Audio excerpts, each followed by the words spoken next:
जय श्री कृष्णा। राधे राधे। श्री सत्यनारायण भगवान की कथा सुनने और सुनाने का महत्व अनंत है।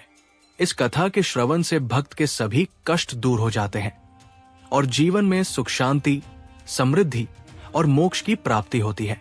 तो आइए श्रद्धा और भक्ति भाव से श्री सत्यनारायण भगवान की कथा आरंभ करते हैं। बोलिए श्री सत्यनारायण भगवान की जय। प्रथम अध्याय। एक समय नैमिषारण्य तीर्थ में शौनक आदि 88,000 ऋषि तपस्या कर रहे थे। उन्होंने श्री सूत जी से विनम्र होकर प्रश्न किया, हे मुनिवर, इस कलयुग में जब लोग वेद वेदांगों से विमुख हो जाते हैं और धर्म कर्म में ढिलाई बरतते हैं, तब साधारण मनुष्य प्रभु की कृपा किस प्रकार पा सकता है? कौन सा ऐसा उपाय है जिससे अल्प प्रयास में महान फल प्राप्त हो सके और सभी दुखों से छुटकारा मिल जाए? सूत जी बोले, हे ऋषियों, आपने लोक कल्याण की बात पूछी है। मैं आपको एक श्रेष्ठ व्रत बताता हूं, जिसे स्वयं भगवान विष्णु ने नारद मुनि को बताया था। यही व्रत है श्री सत्यनारायण भगवान का व्रत।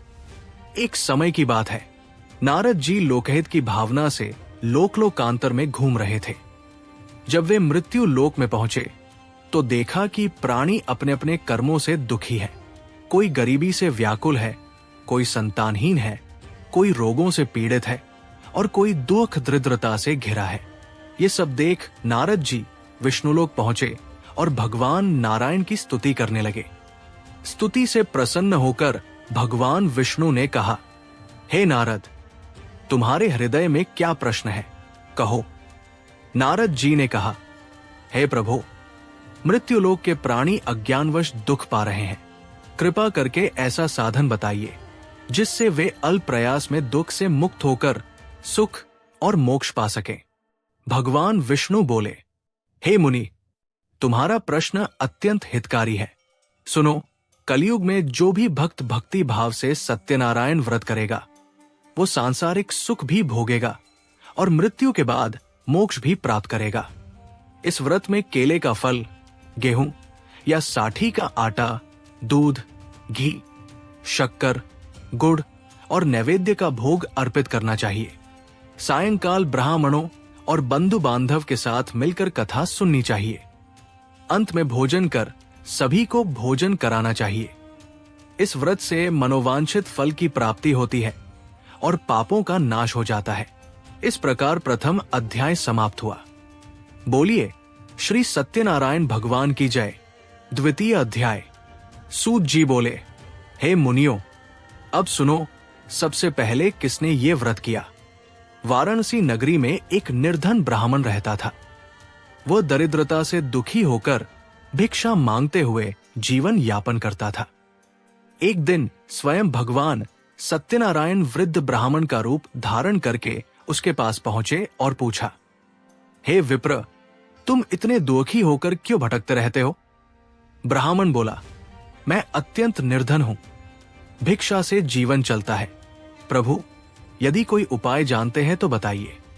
वृद्ध रूपी भगवान बोले, हे विप्र, तुम श्री सत्यनारायण व्रत करो, इससे तुम्हारे सभी दुख दूर होंगे। इतना कहकर भगवान अदृश्य हो गए। ब्राह्मण ने निश्चय किया कि मैं अवश्य ये व्रत करूंगा। संयोग से उस दिन उसे भिक्षा में पर्याप्त धन मिला। उसने बंधु बांधवों को बुलाकर सत्यनारायण व्रत विधि पूर्वक किया। व्रत के प्रभाव से उसका जीवन बदल गया। दरिद्रता दूर हो गई और वो सुख संपत्ति से युक्त हो गया। इसके बाद वो ब्राह्मण प्रतिमा श्रद्धा से ये व्रत करने लगा। उसी समय एक लकड़हारा उसके घर आया और पूजन देखकर पूछने लगा, हे विप्र, ये कौन सा व्रत है, बताइए। ब्राह्मण ने कहा, हे भाई, ये सत्यनारायण व्रत है, इससे सभी मनोकामनाएं पूर्ण होती है। लकड़हारे ने निश्चय किया कि आज जो धन लकड़ी बेचने से मिलेगा उसी से व्रत करूंगा। संयोग से उस दिन उसे लकड़ी का 4 गुना मूल्य मिला। उसने उससे पूजन सामग्री खरीदी और घर जाकर बंधु बांधवों के साथ सत्यनारायण व्रत किया। उसके जीवन में भी सुख समृद्धि आ गई। इस प्रकार द्वितीय अध्याय समाप्त हुआ। बोलिए श्री सत्यनारायण भगवान की जय। तृतीय अध्याय। प्राचीन काल में उल्कामुख नामक एक धर्मात्मा राजा था। उसकी पत्नी भी सती साध्वी थी। दोनों ने नदी तट पर सत्यनारायण व्रत किया।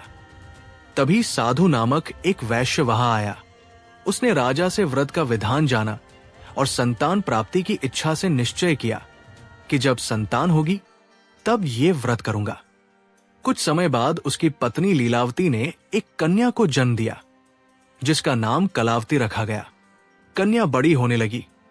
जब वो विवाह योग्य हुई तो साधु ने उसका विवाह कर दिया, किंतु उसने अब तक सत्यनारायण व्रत नहीं किया था। भगवान रुष्ट हुए और साधु को अपार दुख मिला। व्यापार करने गया तो झूठे आरोप में कारावास में डाल दिया गया। घर पर धन भी चोरी हो गया। इधर पुत्री कलावती ने एक ब्राह्मण के घर सत्यनारायण व्रत देखा और प्रसाद ग्रहण किया। घर आकर उसने माता को बताया।